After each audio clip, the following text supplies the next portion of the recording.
There is a dark, forgotten corner of hell reserved specifically for those who profit from the wounds of soldiers. On the front lines, we accept the reality of the bullet. We accept the reality of the shrapnel, the mortar fire, and the unpredictable fury of the enemy. We rely on our training, we rely on our commanders, and most importantly, we rely on the sterile white packages inside our tactical trauma kits. We trust that when a combat medic tears open a pack of hemostatic gauze, that fabric will stop the bleeding. We trust that the medicine flowing into a dying private's veins is pure. But when that trust is broken by a billionaire's board of directors looking to maximize their quarterly dividends, it isn't just corporate fraud. It is cold-blooded, calculated murder. 6 years ago, I was a captain serving as a frontline military medical logistics officer in a blood-soaked sector of the Kandahar province. The summer heat was oppressive, reaching 120 degrees inside our cramped, sweat-filled triage tents. One evening, an infantry platoon was ambushed just 3 miles north of our perimeter. The casualty evacuation choppers landed in a cloud of blinding dust, unloading a dozen young soldiers with catastrophic blast injuries. Among them was Private First Class Miller, a 20-year-old kid from Ohio who had arrived at the base only 3 weeks prior. He was bleeding out rapidly from a severe femoral artery wound. Pause for 7 seconds. I ran to his side, my hands covered in dirt and sweat, and tore open a brand new premium tactical trauma kit supplied by Sinclair Global MedTech. I pulled out the specialized hemostatic clotting gauze, packing it deep into the wound to arrest the hemorrhage. It should have worked within 90 seconds. The chemical compound in that fabric was supposed to flash freeze the blood flow, but as the seconds ticked away, nothing happened. The gauze dissolved into a useless, soggy mass of cheap cotton. The blood kept pouring out, soaking through my uniform, staining the dirt floor of the tent. I tore open a second package, then a third, screaming for the radio operator to check the batch numbers. Every single combat gauze in our supply crate was defective. Private Miller died under my hands, staring at the canvas ceiling of the tent, his life slipping away because a piece of fabric failed to do its job. When the dust settled, I initiated an immediate, comprehensive medical audit of the supplies. I discovered that Sinclair MedTech had secretly altered the chemical formula of the clotting agent, replacing the expensive military-grade active compounds with a cheap, uncertified industrial adhesive alternative to cut their manufacturing costs by 40%. They had shipped millions of these defective kits to frontline units across the globe. I immediately flew back to Washington, still wearing my blood-stained utility uniform, and forced my way into the luxury penthouse office of Dr. Meredith Sinclair, the brilliant, deeply narcissistic CEO of Sinclair Global MedTech. She was a darling of the high society elite, a multi-billionaire philanthropist who spent her weekends hosting gala dinners for politicians. She looked at my dirty boots and my bruised face with an expression of pure, aristocratic disgust. Pause for 6 seconds. "Get out of my office, Captain," Meredith whispered, blowing the steam from her expensive porcelain teacup, her voice dripping with ice and condescension. "You are completely out of your depth. You're just a low-level field nurse who smells like sweat and hospital disinfectant. You honestly think the Pentagon is going to cancel a multi-billion-dollar medical supply contract because a single private died in a dusty tent? My father is a retired 3-star general. My corporate lawyers sit on the board of the FDA. Your little field logs mean absolutely nothing to the board of directors. go back to your barracks, collect your cheap paperwork, and accept your place at the bottom of the food chain. You are absolutely powerless against my balance sheet." Her private security guard stepped forward, grabbing my arms, dragging me down the polished marble corridor of her skyscraper and throwing me out onto the rain-slicked pavement of the street. I stood in the pouring rain, looking up at the glittering Sinclair MedTech logo burning bright against the night sky. The grief for Private Miller didn't turn into tears. It turned into iron. It solidified into a permanent, freezing vow. They thought their billions made them untouchable. They thought that because they could buy off the local politicians and the regulatory inspectors, they owned the lives of the soldiers in the mud. They forgot that the military intelligence community doesn't play by the rules of civilian courtrooms. We play the long game, and we know how to hunt parasites. 6 years is a long time to wait for a reckoning, but a hunter does not rush the shot when the target is protected by a multi-billion-dollar corporate shield. I vanished from the frontline triage tents. I changed my entire military trajectory, transferring into the darkest, most powerful administrative branch of the defense establishment, the Joint Military Medical Auditing and Compliance Command, JMMACC, at the Pentagon.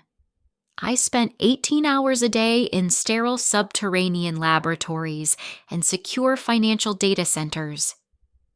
I earned my doctorate in pharmaceutical forensic chemistry and compliance law. I climbed the ranks until I became a major. I became the director of the Counterfeit Material Interdiction Task Force, the gatekeeper who controls the technical certification for every piece of medical hardware, every pharmaceutical compound, and every field trauma asset used by the United States Armed Forces across the globe. Meanwhile, Meredith Sinclair's empire grew like a toxic weed. She merged her company with a European pharmaceutical giant, forming Sinclair-born International. She bought sprawling historic estates in the hills of Switzerland, owned private super yachts, docked in Saint-Tropez, and boasted on business networks about her invincible, globally certified medical logistics monopoly. She was celebrated as a visionary savior of global healthcare, all while building her throne on the backs of the soldiers she had betrayed. Pause for 5 seconds. But greed is a parasite that always consumes its host from the inside out. Once you realize you can get away with murder on the front lines, extending the fraud to domestic military hospitals becomes second nature. In the spring of 2026, Sinclair-born International launched a massive bid for a new 15-year, $150 million exclusive contract to supply the entire automated medical distribution network for the Department of Defense. It was the crown jewel of her corporate portfolio. Meredith had spent millions greasing the wheels of Washington lobbying firms, hosting private dinners for defense procurement officials, ensuring that her company was the only eligible bidder on the roster. The contract was scheduled to be signed on a Friday afternoon. But under the strict new Defense Integrity Act of 2025, any Tier 1 medical procurement contract flagged for chemical or logistical anomalies must undergo a mandatory, unannounced Phase 3 forensic integrity audit, conducted directly by my task force at the Pentagon. Meredith Sinclair thought the audit was a mere bureaucratic joke. She assumed she could send a team of mid-level corporate lawyers to fill out a few forms, flash her international certifications, and walk away with her $150 million.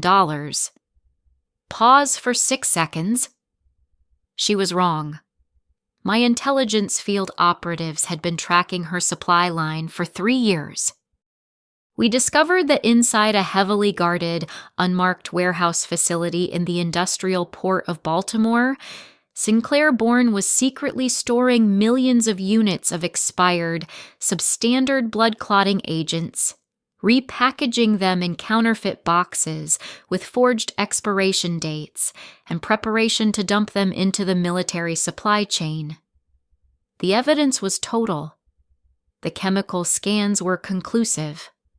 The molecular structure under my electron microscope matched the exact defective profile that had killed Private Miller 6 years ago in Kandahar. June 2026. Joint Tactical Intelligence Suite 9, the Pentagon. The room was illuminated only by the dim blue glow of tactical surveillance monitors tracking the Baltimore warehouse in real time. I wasn't sitting behind a desk in a polished dress uniform with gold pins today. I wasn't wearing white parade gloves. I was wearing my rugged, pitch-black Night Ops Tactical Danshan utility uniform built out of flame-resistant fabric. A heavy-duty, low-profile black tactical chest rig was strapped tight across my torso, holding my communication gear and data links. My long hair was pulled back into a tight, severe tactical ponytail. A pair of sleek, high-tech tactical glasses rested on my forehead, and my fingers were encased in heavy-duty carbon knuckle gloves.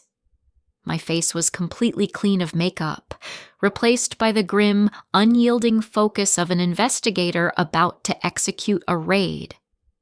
I looked at the satellite feed showing Meredith Sinclair's private luxury limousine arriving at the Pentagon's secure VIP entrance. She was coming to personally sign her multi-million-dollar contract. I turned to the team of 10 armed federal agents from the Defense Criminal Investigative Service standing in the shadows behind me. "The target has entered the perimeter," I said, my voice dropping into a freezing, calculated calm that made the air in the room turn to ice. "Secure the entrances. Bring the recording equipment. We are going to lock her in the audit room and dismantle her entire empire from the inside out. The corridors of the Pentagon during an active security interdiction do not possess the warmth of the civilian world. Here, the air is clean, highly filtered, and smells faintly of industrial ozone and cold electricity. There are no windows to show you the passage of time. There are only the endless rows of gray concrete walls and the bright, shadowless glare of the overhead fluorescent tubes. It is an architecture designed to make a criminal feel entirely isolated long before the handcuffs are ever brought out of the case. Dr. Meredith Sinclair did not walk down those corridors like a suspect under investigation. She walked with the sharp, rhythmic clicking of designer heels, surrounded by an entourage of 7 high-priced corporate defense attorneys and a private medical consultant.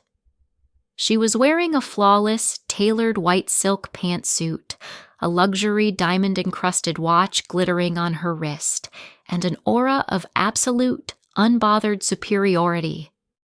She was talking quietly to her lead counsel, laughing about a real estate investment she had just finalized in Miami, treating the headquarters of the United States military like her personal lobby. Pause for 6 seconds. "This is an administrative absurdity," Meredith said loudly as she stepped into Audit Suite 9, her voice echoing sharply off the sterile walls. She tossed her ivory leather briefcase onto the polished titanium conference table without asking for permission. "My company is on the verge of signing a $150 million exclusive logistics contract with the Defense Procurement Board. To disrupt my schedule for a routine Phase 3 compliance review is a waste of federal resources. I have a live television interview with CNBC at 3 o'clock, and I expect my driver to be ready at the steps in 20 minutes. Her lead attorney, a senior partner from a prominent Washington law firm, adjusted his gold spectacles and smiled smoothly. "Don't worry, Doctor. Sinclair, this is just a standard rubber stamp protocol. These low-level military auditors just want to feel important before the big contracts are finalized. We will sign their little chemical disclosure forms, hand them our international safety certificates, and be out of this building before their lunch break even ends. The heavy security door at the rear of the room clicked open. I walked into the room completely alone. I didn't carry a laptop, and I didn't have a team of secretaries behind me. I was wearing my pitch-black Night Ops tactical utility uniform, the rugged, fire-resistant fabric absorbing the clinical light of the room. My heavy-duty black tactical chest rig was strapped tight across my chest, holding my communication links. My hair was tied back into a severe, tight tactical ponytail, and my face was completely devoid of civilian pretense. Cold, hard, and fixed with the unyielding focus of a forensic predator. I walked to the head of the table, pulled out the heavy steel chair, and sat down. I placed my secure tactical tablet flat on the glass surface and looked straight across the table into the eyes of the woman who had profited from the blood of my soldiers. Pause for 7 seconds. The complaints died instantly in Meredith's throat. The smooth, calculated smile on her face froze, fracturing like thin ice under a heavy boot. Her eyes scanned my black tactical gear, traveling from the Major's oak leaves pinned to my collar, up to the scars on my hands, and finally settling onto my face. She blinked rapidly, her breath catching audibly in her chest as the gears of her memory turned. The image of the dirty, blood-stained captain she had thrown out of her luxury penthouse office 6 years ago collided violently with the powerful, freezing image of the JSOC major sitting before her now. "You," Meredith whispered, her voice losing its aristocratic resonance, turning thin, dry, and sharp. "No. This is a bureaucratic mistake. Why are you in this room? Where is the procurement director?" "The procurement director has recused himself from this case, Dr. Sinclair," I said, my voice cutting through the clinical silence of the room like a sheet of industrial glass. It wasn't loud. It wasn't angry. It was terrifyingly calm. "I am Major Sarah Hayes, Director of the Counterfeit Material Interdiction Task Force. And you are not here for a routine compliance review. Your television interview is canceled." Her lead counsel immediately stepped forward, slamming a leather-bound folder onto the table, trying to buffer his client from the cold pressure of the room. "Major Hayes, let's maintain professional boundaries here. Dr. Sinclair is a globally recognized philanthropist and the CEO of a multi-billion-dollar defense partner. If you are attempting to use a federal auditing platform to pursue an ancient personal grievance regarding a frontline deployment, I will personally see to it that you are court-martialed for official misconduct before the sun sets today. We demand to see your superior officer." "Sit down, counselor," I said, my gaze never wavering from Meredith's pale face. "If you open your mouth again without my explicit authorization, my federal agents will arrest you for conspiracy to obstruct a national security investigation. This is your only warning." The lawyer went completely rigid, his mouth opening in shock, before he slowly sank back into his leather chair, sweat beginning to bead along his collar line. I tapped the screen of my tactical tablet. The massive projection monitors on the wall behind me illuminated, flashing rows of classified military satellite tracking maps, customs manifests, and laboratory molecular breakdown charts in bright, glowing orange light. Pause for 6 seconds. "Let's discuss your balance sheet, Meredith," I said, leaning forward, placing my carbon knuckle gloves flat on the glass table. "You submitted a bid for a 15-year contract to manage the automated medical distribution network for the Department of Defense. You certified under federal penalty of treason that your hemostatic gauze and trauma kits were manufactured using pure, newly synthesized active clotting agents inside your clean rooms in Switzerland. I zoomed in on a specific chemical diagram on the monitor. This is the chemical mass spectrometry report of the cargo currently sitting inside your private warehouse at the Port of Baltimore, I stated, my voice dropping into a freezing, clinical drone. At exactly 400 hours this morning, while you were sleeping in your luxury hotel, my tactical Danshan units raided that facility.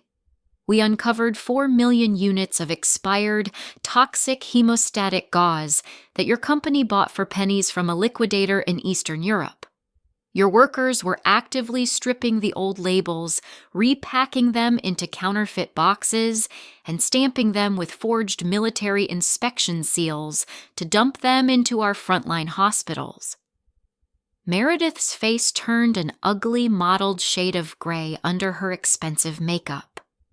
She gripped the edge of the titanium table, her diamond watch catching the light as her knuckles turned stark white. This is a fabrication. You fabricated this data. You planted those materials in that warehouse to ruin my company's reputation. My father was a 3-star general, Sarah. You cannot do this to me. I have lines of credit with the largest banks in New York. Your lines of credit cannot change the laws of chemistry, Meredith, I said, sliding a thick red-bordered folder across the table until it hit her ivory briefcase with a sharp clack. Pause for 5 seconds. Open it, I commanded. Inside that folder are the bank tracking logs from your shell corporations in Panama and Latvia. We traced the $30 million you saved by using expired, defective clotting agents directly into your personal accounts. And beneath those financial logs, you will find the autopsy report of Private First Class Miller, the 20-year-old kid who bled to death under my hands in Kandahar 6 years ago, because your corporate board decided that saving 40% on fabric costs was worth more than a soldier's life. Meredith stood up from her chair, her white silk pantsuit wrinkling as she shook with a mixture of rage and pure, desperate terror. She leaned across the table, her voice dropping into a frantic whisper. Sarah, listen to me. Be smart about this. The contract is worth $150 million. I can bring you into the corporation. I can give you a seat on the board of directors. I can wire $20 million to any offshore account you choose by the end of the hour. Nobody has to know about the Baltimore warehouse. We can write it off as a manufacturing defect and destroy the cargo. Just sign the clearance form. Don't destroy my life over a dead private from 6 years ago. I looked up at her, and for a fleeting second, the image of Private Miller's dying eyes flashed in my mind. The coldness in my chest reached absolute zero. 6 years ago, Meredith, you stood in your penthouse and told me that my field logs meant nothing to your balance sheet, I said, my voice steady, ironclad, and absolute. You told me to accept my place at the bottom of the food chain. You told me I was powerless against your money.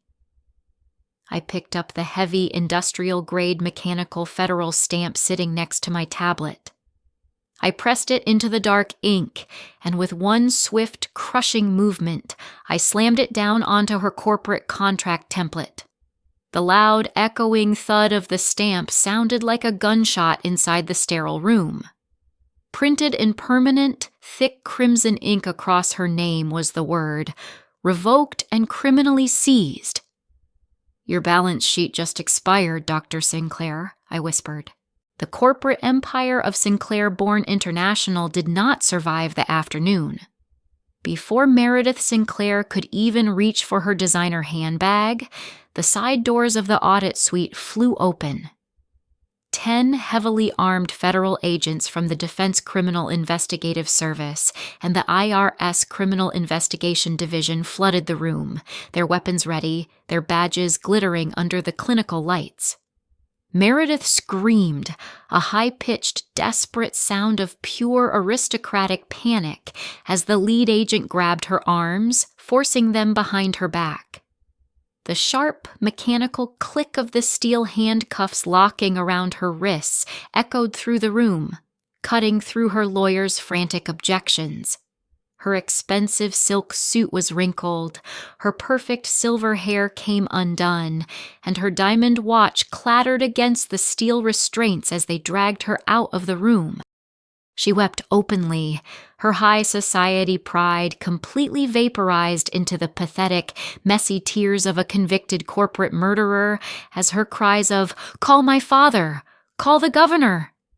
faded down the long, empty Pentagon corridor into absolute silence. Pause for 6 seconds. 6 months later, following a comprehensive federal trial that exposed the massive pharmaceutical corruption to the public, Meredith Sinclair was convicted of major procurement fraud, conspiracy against the United States, and involuntary manslaughter. She was sentenced to 25 years in a federal maximum security penitentiary without the possibility of parole. Her company was entirely liquidated by federal order, its assets seized to pay a $200 million restitution penalty to the families of veterans who had been harmed by her defective supplies.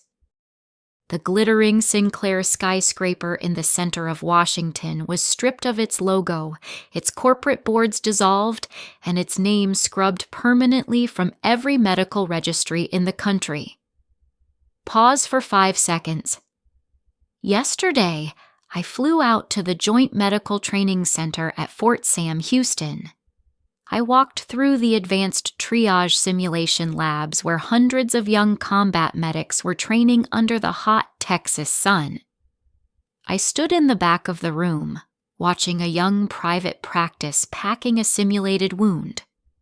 I walked over to her supply crate, reached inside, and pulled out a brand new vacuum-sealed tactical trauma kit. I looked at the manufacturing label on the package. It was stamped with the official seal of the United States Army Medical Department, pure, verified, and certified by my task force at the Pentagon. I pressed my fingers against the sterile fabric, feeling the solid, unyielding quality of the active clotting agent inside. The corporate parasites and narcissistic elites of this world believe that money can buy permanent immunity from their crimes. They believe that if they can hide behind politicians, high-priced lawyers, and charity gala dinners, the blood on their hands will eventually wash away. They look at your uniform, your simple salary, and your quiet discipline, and they call you powerless. They think you are just an acceptable loss on their quarterly profit reports. They don't understand that a soldier's duty cannot be bought and it cannot be intimidated. They don't understand that when you betray the trust of the men and women who fight in the mud, you are invoking a force that will eventually dismantle your entire life down to the bedrock. Pause for 6 seconds.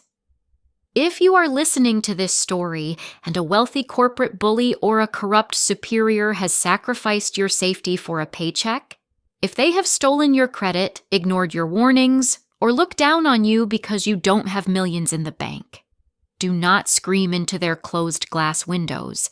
Do not waste your breath begging them for accountability. You just focus on your mission. Master the data. Climb into the secure, unshakable seats of regulatory and compliance power. Build your files until the evidence is absolute, because one day the universe will call for a molecular audit of their lives. And when that day comes, their gold won't save them. Their connections will vanish into the dark, and you will be the one sitting at the head of the titanium table, holding the stamp of justice and delivering the absolute truth in perfect, beautiful silence. I am Major Sarah Hayes, and our trauma kits are finally pure.